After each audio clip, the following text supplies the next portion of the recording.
Hey Coastline, it's Emily. I have been reading a book this week and I'm on chapter 2 and it's called The Pursuit of God by A.W. Tozer. You've probably heard of him. He's pretty famous, but I've never read this book before. You may recognize this. It's the same book as this. This is just the newer version. So if you've ever seen this book with the deer on the front, that's the book I'm talking about. But I'm on chapter 2.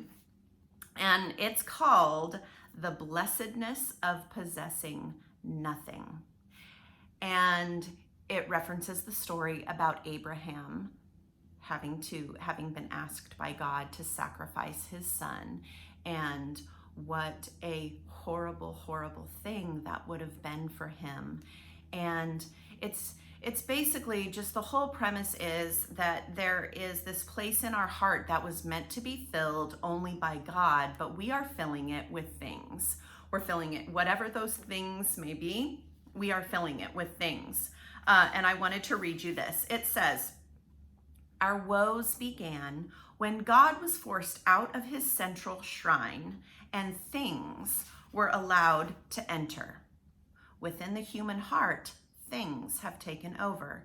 Men have now by nature no peace within their hearts, for God is crowned there no longer. But there, in the moral dusk, stubborn and aggressive usurpers fight among themselves for first place on the throne." And that's true. We have all of these things in our hearts that are taking the place. And you can ask yourself a simple question. You can say, what are some things that I wouldn't want God to take away from me? Whether it's part of your physical body, whether it's someone in your family, whether it's the place where you live, whether it's the actual physical house that you live in. What are the things that you just really hope that God would not take away? You just can't imagine God taking away. As a mom, I can remember the first time I thought, there's no way God would take my children away from me. There's absolutely no way. He wouldn't do that. I couldn't understand that in my head, that God would take my children away. And he hasn't. So please don't hear that. He has not taken them away from me. But just like Abraham, he wants to know that I don't consider them mine. He wants to know that they are his. They are not mine. And that I would be willing to give up anything for his glory, for his plan, for his will, whatever it may be. So I've been asking myself just the phrase this week, would I still love God if he took whatever? Fill in, whatever. Would I still love God if he took my children? Would I still love God if he took my home? Would I still love God if he took me somewhere, whatever it might be? And as the children's director, I always usually think of how I can apply this towards kids. And so I would really, really encourage you to have these conversations with your kids, to talk about things in the Bible where people have had loss, but then God has done an amazing thing with that loss. And I would encourage you to ask your kids, think of what is important to them. We're living in a time right now, especially in our state of California, and especially in our city, where we just learned that schools will be completely online at least for the first quarter, and that's just as of today. By the time you see this, it may have changed. But for my kids, will you still love God if he takes away football?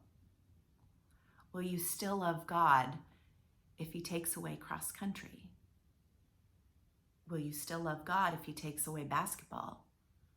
There are so many things that are important to our kids. I would really encourage you to challenge them in their faith right now. Let's not wait until they're adults to have these conversations with them. Challenge your kids right now as what would it mean Because even though they don't have children of their own, even though they don't have jobs, even though they don't have the responsibilities of adults, they have the feelings of adults, and things are important. No one needs to tell a baby the word mine. They just learn it on their own. So I really would encourage you to have these conversations with your kids and directly ask your kids, would you still love God if He took away? And then fill in the blank with whatever is important to them. And then enjoy that conversation, lead that conversation, allow your child to talk through that conversation of what it would mean and get to the why. Why is it so incredible that we can still love God if He takes everything away from us? And we can, because He is all powerful. He is in control. His ways are way better than mine. His ways are perfect. And as we see in the Bible, miracles happen when we have no control, when we have nothing to offer, when we have to allow God to work, and only God. That is where He works best. I hope you guys have a fantastic week. I am praying for you. I am thinking of you, and I am just so excited for what God is going to do as He is stripping things away from us and taking away our control.